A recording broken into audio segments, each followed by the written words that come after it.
Sometimes it begins quietly, a pause after you speak, a delayed reply, a conversation you replay later, wondering if you said too much, felt too much, needed too much, and then a thought settles in.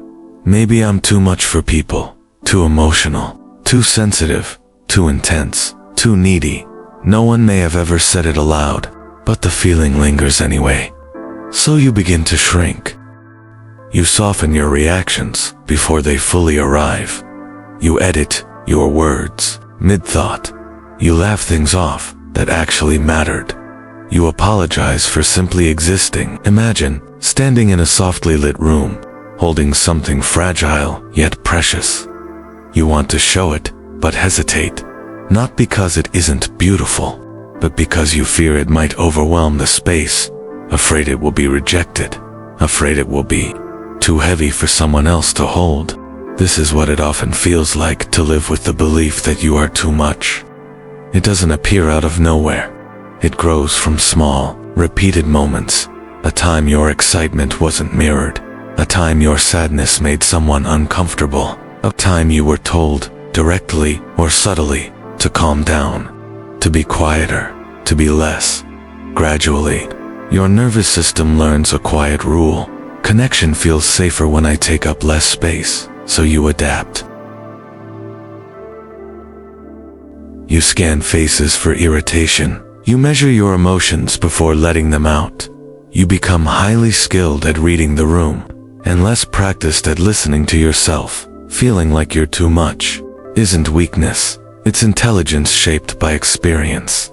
When your emotional expression is dismissed, misunderstood, or inconsistently received, your brain associates authenticity with risk. Being fully seen feels dangerous, not because it actually is, but because it once led to tension, withdrawal, or distance. So your mind protects you. It learns to self-limit. It learns to anticipate reactions. It learns to reduce intensity before anyone else has to. Often, this begins early. If, as a child, your feelings were met with silence, irritation, or overwhelm, you may have internalized the belief that your inner world was a burden, not because it truly was, but because the people around you lacked the capacity to hold it. Here's an important truth to hold gently. Someone else's emotional bandwidth does not define your worth. Some people can sit comfortably with depth. Others can only manage surface-level exchanges. When these differences meet, misunderstanding happens, and the mind personalizes it. I am the problem, it whispers.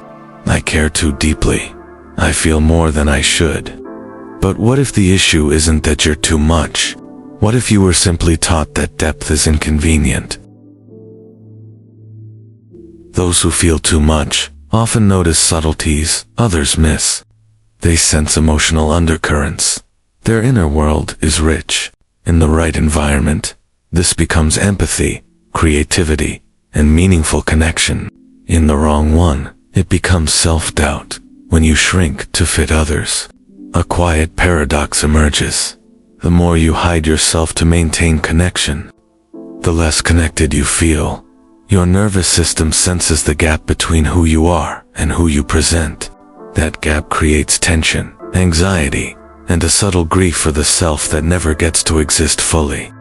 Healing doesn't begin by becoming less. It begins by questioning the story. The story that says your emotions are excessive. The story that says your needs are unreasonable. The story that says love must be earned through self-reduction. Psychology calls this reframing, not denial, not suppression. Just gentle reinterpretation with compassion. Instead of asking, "What's wrong with me?" you ask, "Where did I learn this belief?" Instead of assuming rejection, you consider compatibility. Not everyone is meant to meet you at your depth, and that doesn't mean you should shrink to match their shallow end. There are spaces, real, human spaces, where your presence feels natural, where your enthusiasm doesn't need dilution, where your feelings don't require translation. Before you find those spaces, something vital must happen inside. Stop treating sensitivity like a flaw. Sensitivity is responsiveness. It's a nervous system tuned to emotional information.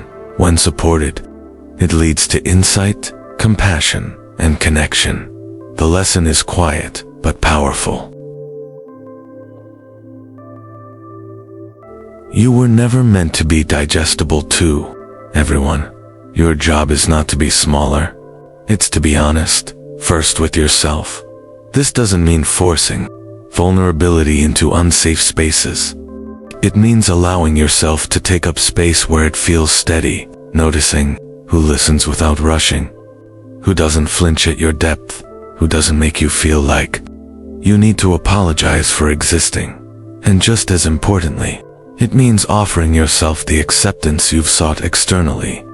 Speaking to yourself gently, letting your feelings exist without judgment, reminding yourself that having needs does not make you a burden. As this understanding settles, something softens. You stop bracing for rejection. You stop rehearsing every word. You stop carrying the weight of being too much. And in that release, there is calm. Not because everyone suddenly understands you, but because you no longer need permission to exist fully.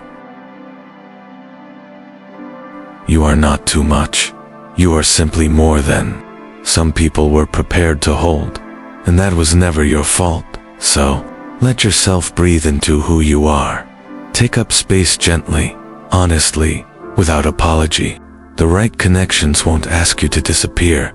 They'll meet you where you already are, and that's where peace begins.